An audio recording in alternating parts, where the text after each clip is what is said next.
এতিয়াতো ইমান সময় নাই, ইফালে মোৰ আপোনাৰ সন্মুখত কোৰবানী আছে। তো ফালসাফা যদি ক'ব যাওঁ বহুত দীঘল ৱাকিয়া হয়। আসল মুদ্দাত মই আপুনি আহক। আল্লাহ ৰাব্বুল ইজ্জতে আউয়াল ইহসান মোৰ আপোনাৰ ওপৰত কৰিছে যে মোক আৰু আপোনাক আল্লাহ ৰাব্বুল ইজ্জতে এই দুনিয়াৰ বুকুত ইমানৰ নিচিনা কিমতি দৌলত দান কৰিছে। আৰু সেই ইমানৰ নিসবতত আল্লাহ ৰাব্বুল ইজ্জতে ওয়াক্তান মোক আৰু আপোনাক কিছুমান খুচুচি নিয়ামত দান কৰে।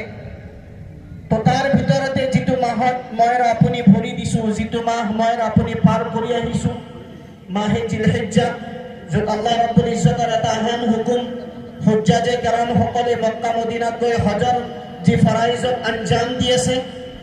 আৰু মোৰ আপোনাৰ সন্মুখত যি ঈদুল আজহাৰ 2 ৰাকাত ৱাজিব নামাজ, লগতে কোৰবানী, যি কোৰবানী কৰিম বুলি মই আৰু আপুনি আচলতে